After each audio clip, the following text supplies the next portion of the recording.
Nagkalat na mga sako sa gilid ng kalsada, mga ambulansyang nakatigil malapit sa isang nakatagilid na truck.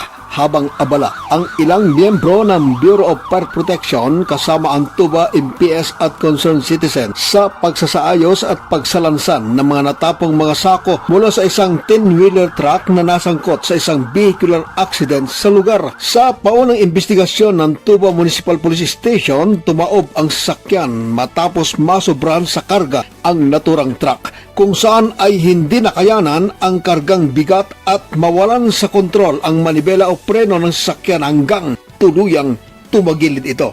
Naisugod sa Baguio General Hospital and Medical Center ang driver ng naaksidenteng truck para sa medical attention. Samantala ay nagdulot ng bahagyang pagbibigat ng daloy ng trapiko sa lugar na pinangyarihan ng insidente, ngunit sa pagresponde ng mga miyembro ng Tuba Municipal Police Station ay iba pang uniform personnel ay nakatulong para mailagay sa maayos na sitwasyon ang daloy ng mga sakyan sa nasabing lugar. Muling nagpaalala ang mga otoridad na laging i-check ang makina o preno ng kanilang mga sakyan bago bumiyahe para maisagawa ang isang maayos at ligtas na paglalakbay tungo sa lugar na patutunguhan o destinasyon.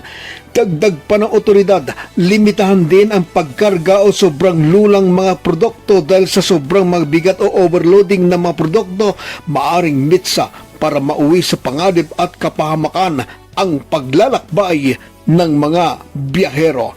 Mula sa Marcos Highway, Tuba Benguet, Fredo Ryuda, para sa mata ng Agila, Northern Luzon, matatag, matapang, matapa.